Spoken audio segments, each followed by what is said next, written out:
Well, entrance music is fun. Um, it comes out, right? You would probably put it as you're walking into something. It's a pump up type of thing. Athletes use it a lot. Maybe you come in during weddings. But I actually think it would kind of be cool to have every day. Like if you just rolled into the office in your cubicle and your entrance music played as you walked in, for those of you in an office, I think that would be kind of fun. If you were listening at all, one of my many entrance songs was playing during that time. That was My Hero by Foo Fighters, one of my favorites. I have many, so I went with that one for now. And I love that song because My Hero, it's about heroes, but as Dave Grohl, the writer, kind of says, it's more about everyday heroes or ordinary heroes. And I want to tie this idea of entrance music and heroes all together. How are we going to do that? Well, we're going to do it because today, Jesus is going to make his entrance into Jerusalem. All right, if you haven't been with us, we have been in a lengthy series on the Gospel of Mark. We've been here almost a year. We will wrap it up by the end of this year, friends. So the end of 2025, I promise we will wrap up Mark. But will we get, maybe we'll celebrate it. Sure, let's have a party when we wrap up Mark at the end of the year. But we've been there, and today Jesus is going to finally make that entrance. And this would be a story we would tell usually on Palm Sunday. Obviously, it is not Palm Sunday, but still significant nonetheless. It's about Jesus making his entrance into the place where the final parts of his ministry go down. Jerusalem is where he's arrested, he's tried, he's crucified, and will eventually rise again. So this entrance is important, but he's kind of welcomed in like a hero. But as we've talked about before, he's not the type of hero people expected, and we need to keep that idea in mind as well. So think about this today. We want to see Jesus for the hero he is, not for the heroics we want to see. We need to see Jesus for the hero he actually is, not the heroics we want to see. We can't turn Jesus into something he didn't come to be. So we're going to break down our story today in two parts, the plan for the entry, and then Jesus actually making the entry himself. Then we're going to see how even though this has already happened, this is still very important to us today, to see the entrance, what came with it, and see Jesus for the hero he is. So we're going to start Mark chapter 11. We'll start with verse 1. Kyle's going to have it right up here on the screen behind me. It's bookmarked in those Bibles on your tables. Mark 11, verse 1, if you want to follow along. If you use phones, tablets, computers, all great. I'm going to read from the NIV translation. So we're going to start with Mark 11, verses 1 through 6. It says this. As they approached Jerusalem and came to Bethpage and Bethany at the Mount of Olives, Jesus sent two of his disciples, saying to them, "Go to the village ahead of you, and just as you enter it, you will find a colt tied there, which no one has ever ridden. Untie it and bring it here. If anyone asks you, 'Why are you doing this?' say, 'The Lord needs it, and will send it back here shortly.'" They went and found a colt outside in the street tied at a doorway. As they untied it, some people standing there asked, "What are you doing untying that colt?" They answered as Jesus had told them, and the people let them go. We will stop there. So last week, Jesus and all his followers hit Jericho on their way to Jerusalem. Well, today they're getting really close enough for Jesus to make this entrance, and he has the whole thing completely planned out. He knows what's going to happen. So he sends two of his disciples ahead into a village to find a colt that nobody has ever ridden, and he says, "Untie it and bring it to me." Now this has the first of a couple what I'm going to call Old Testament callbacks. So we're going to see some references to the Old Testament. First, this idea of a colt that's never been ridden or a colt that's never been yoked. That's a phrase we see in the Old Testament to denote an animal that is going to be used for a sacred purpose. We find this in Numbers 19, Deuteronomy 21, 1 Samuel 6. So we see that. It's all about an animal that's never been worked, but is going to be used for a sacred and very specific purpose. And the second callback just in that statement is about Jesus himself riding in on the colt. Zechariah 9:9 says, "Rejoice greatly, daughter Zion. Shout, daughter Jerusalem. See, your king comes to you, righteous and victorious, lowly, and riding on a donkey, on a colt, the foal of a donkey." So I want us to see those connections with the Old Testament because it draws the Bible together as one full unit. So Jesus' plan that he lays out fulfills and calls back to what we've seen in the Old Testament. So he sees that from behind, but he also knows how this is going to play out. He tells his disciples how to respond when they're questioned about this. This may look weird, so he says, just respond with "The Lord needs it," and we'll send it right back. Shows it's been prearranged with the owner, whether it's somebody that was a follower of Jesus currently or somebody went ahead. It's all been set up. And then whoever they will encounter must have some belief in Jesus because they're going to recognize that phrase, "The Lord needs it," and accept the idea of the Lord needing it. Now, I have no clue what the disciples must be thinking at this point. Like, we're going to go into this village, we don't know. We're going to find this random colt tied up and bring it back to you. But they go, they obey, they trust, they have faith in what Jesus has asked them to do. And probably unsurprisingly, the whole thing plays out just like Jesus said. Weird. It's like he knew this plan was going to work. They find the colt, they were questioned, give the response, and they left. And it planned out just like he wanted it to. So now he's ready to make this entrance. So let's read the last few verses from today. Mark 11, 7 through 11. It says this. When they brought the colt to Jesus and threw their cloaks over it, he sat on it.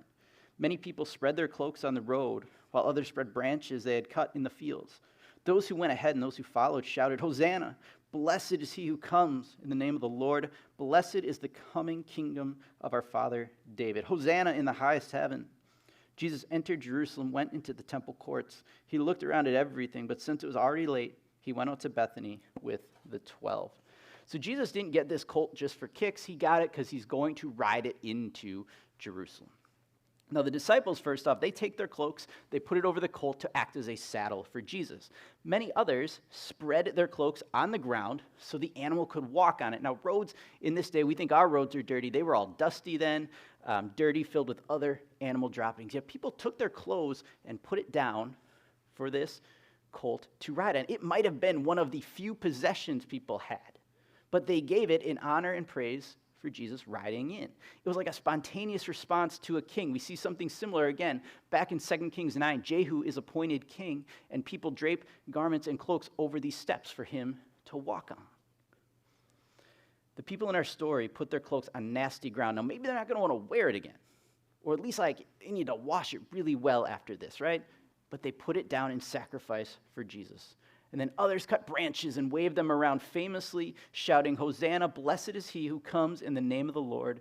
Blessed is the coming of our kingdom David." This comes back to Psalm 118. At this point, we learn, Hosanna, blessed is he who comes in the name of the Lord. This was used as a liturgical greeting. For people, pilgrims that made the journey to Jerusalem for Passover, people would be welcomed with this. But Mark here, our gospel writer, he goes one step further than that. He adds the part, the coming kingdom of David. It's welcome to the coming kingdom of David. This is a welcome to our expected Messiah. It's welcoming the Messiah who is coming to deliver the Jews from the Romans and restore Israel. This is a big deal. They've been waiting for this. But the issue is, people still probably think of Jesus, think of that Messiah. They think of him more like a superhero that's coming, when Jesus is really coming as a suffering hero. And we're going to get back to that in a little bit. But Jesus makes this great entry. He heads towards the temple courts, and he kind of takes a look around, surveys what's happening. But it says it's pretty late, so he goes off with his disciples to rest. Now, quick little kind of thing to come back next week. Jesus takes a look around. Well, he's going to respond to what he sees next week, and it's not the prettiest thing in the world. So come back next week and hear how Jesus responds to that. But for today, I want us to pull apart a few aspects of Jesus' entry into Jerusalem. The plan, the sacrifice, and then the reality of Jesus the hero. So the first part is the plan. Jesus planned this whole thing out, the colt, where it would be, what to say to other people, and guess what? It all worked out. The two disciples that went, they had to trust, obey, and go in faith. And it was all about the plan that they acted on.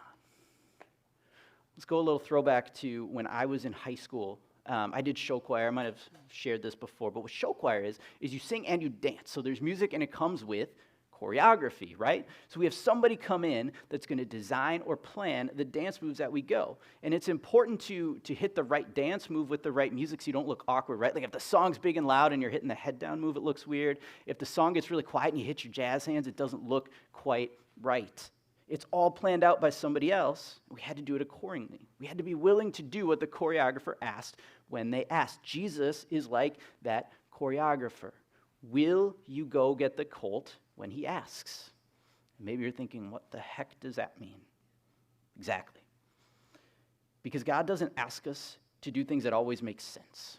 If you ever get a nudge from God, maybe even a directive from God, and the first response is like, are you sure that's what you want me to do? Like, that sounds off.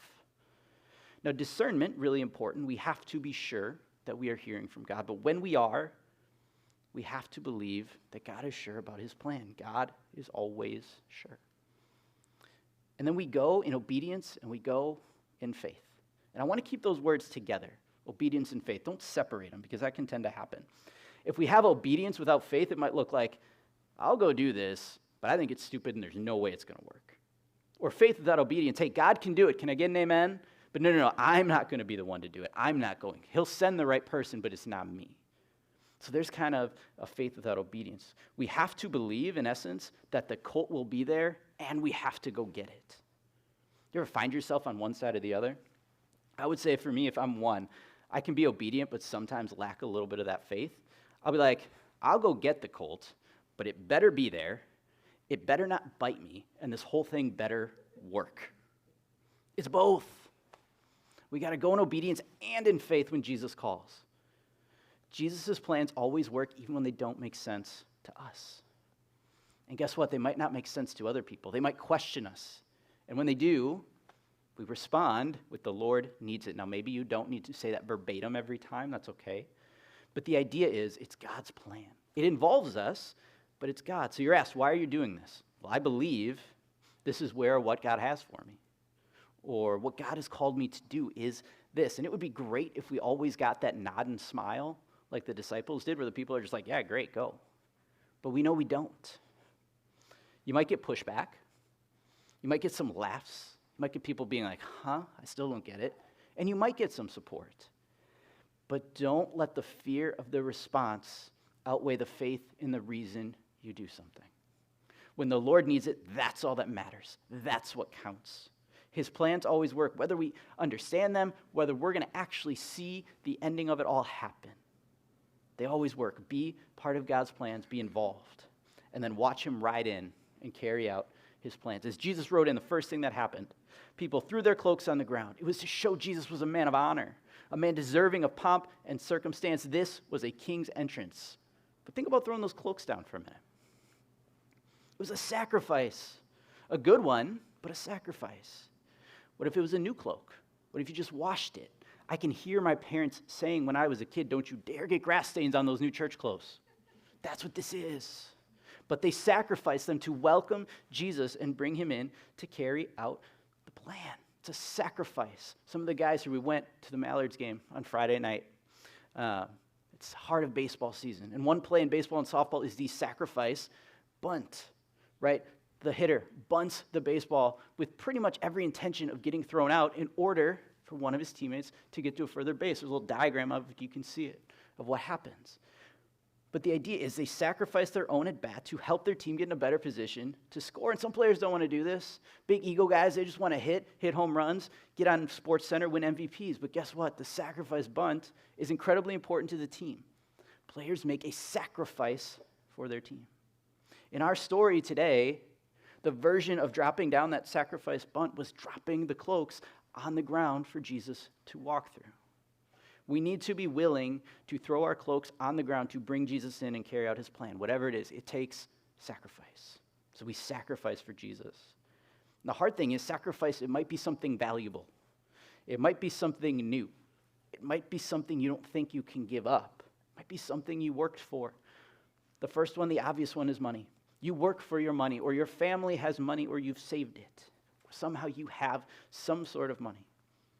But you sacrifice some to see Jesus move, to live, and for Jesus to work. As a church, we function completely and exist completely on the generosity of you and others giving and sacrificing money through tithes and offerings, and we are incredibly humbled and grateful for it. And we understand it's a sacrifice to give money. We talked about some missionaries earlier. Most of them live and work and survive completely on donations from people and gifts. These are people trying to take the word and message of Jesus into other parts of the world where maybe it's not there yet. Or there's organizations and nonprofits that serve the community and those in need, and they take money and donations to do what they do. It takes sacrifice of money.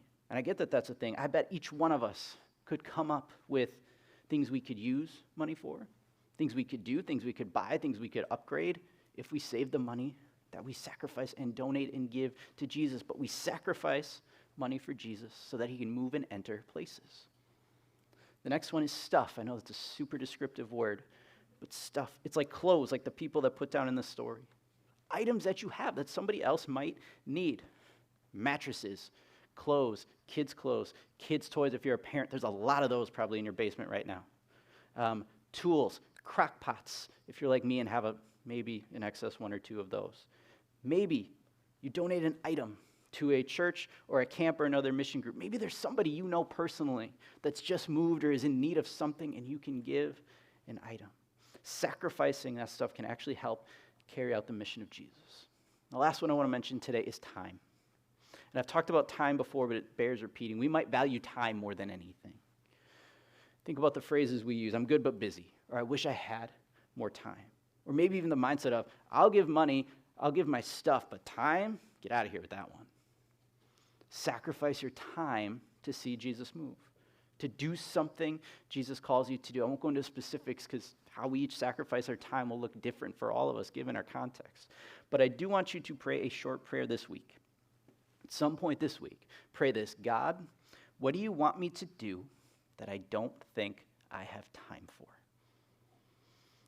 And if you don't like the idea of praying that prayer, if you're shooting me daggers with your eyes or your mind right now, I get it. I don't blame you. It's hard.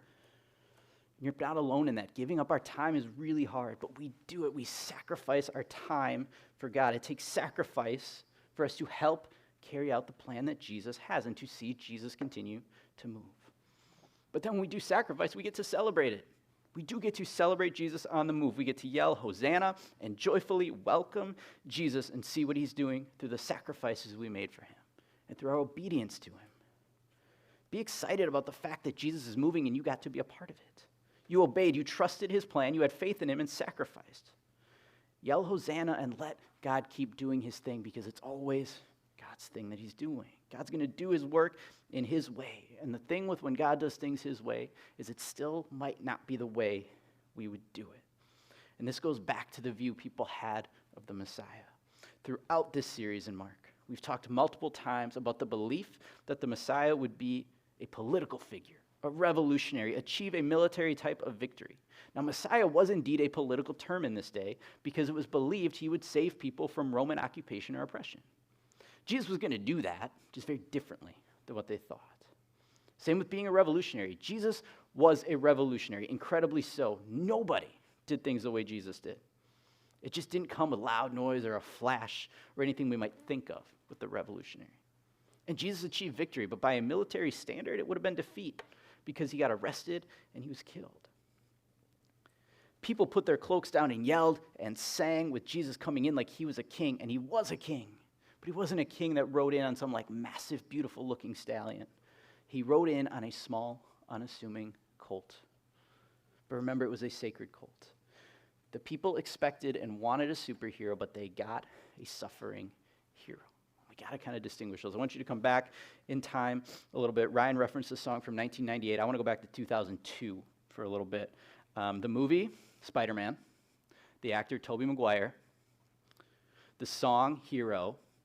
The band, Nickelback. Okay? I'm getting eye rolls. I love it. Nickelback played this song. That was my first big concert I went to. It was at Summerfest in 2002 with my sister.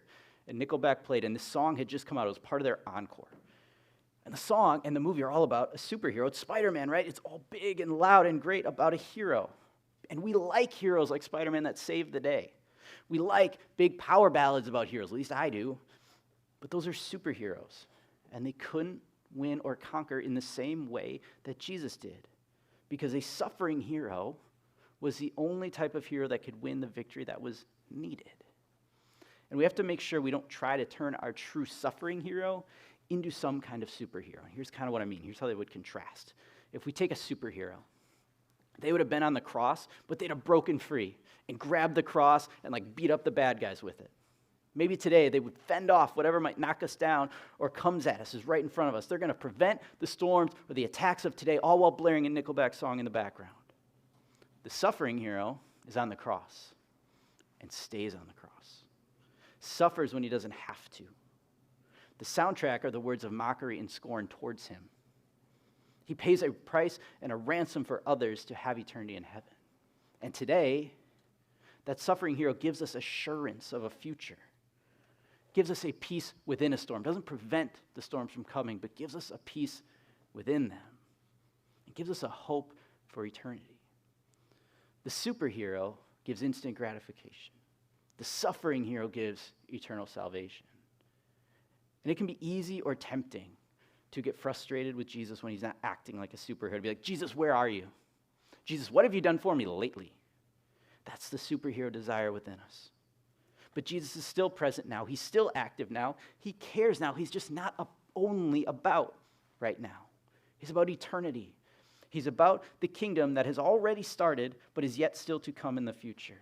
And he's about bringing us in to eternal community with him. And only the suffering hero could do that. To pay for the sin and erase the shame of a sinful and shamed world, it took the suffering and death of a sinless and shameless hero. And that's what Jesus did. And only he as a suffering hero could do that. Those superheroes, again, they give us that instant but temporary victory. And that superhero gives us eternal victory. So we need to let that suffering hero enter in. We'll wrap up here. Remember that suffering hero, Jesus, he always has a plan. And it always works. It involves us, but it's not just about us. But yet we still participate, and we go in obedience, and we go in faith together. We don't separate them. We go in obedience and in faith. Even if we don't understand it, maybe we don't like the idea of it, if it's from God, we go with God, but we go. And it takes sacrifice. We got to lay down that bunt for Jesus. Sacrifice. And it's not easy to sacrifice money, possessions, or time. I won't even begin to tell you that it is, because it's not. But we sacrifice for Jesus to see him move because he sacrificed for us.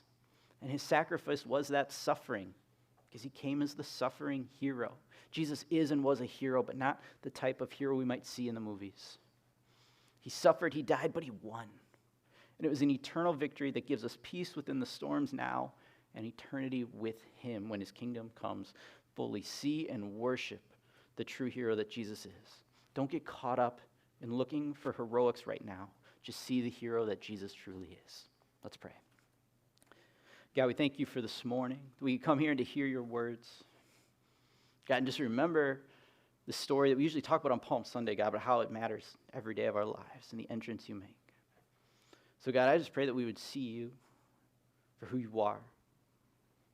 The true hero, God, but the suffering hero that sacrificed.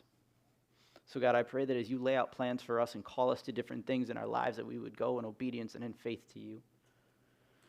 And God, that we would sacrifice and we would know that even as we sacrifice, you will always provide for our needs. That we'll always have enough with you. So God, that we would be willing to sacrifice for you. And God, that we would just keep that right mindset on you and see you as a suffering hero, that it wouldn't all be about today. But God, that as we go through the storms and the difficulties of now, that we know your peace is there with us in the middle of it all. We have your presence in those storms, God, because you suffered for us. So God, I pray we'd keep that in our hearts and our minds. And God, would just give us hope for that future. I pray this in your name.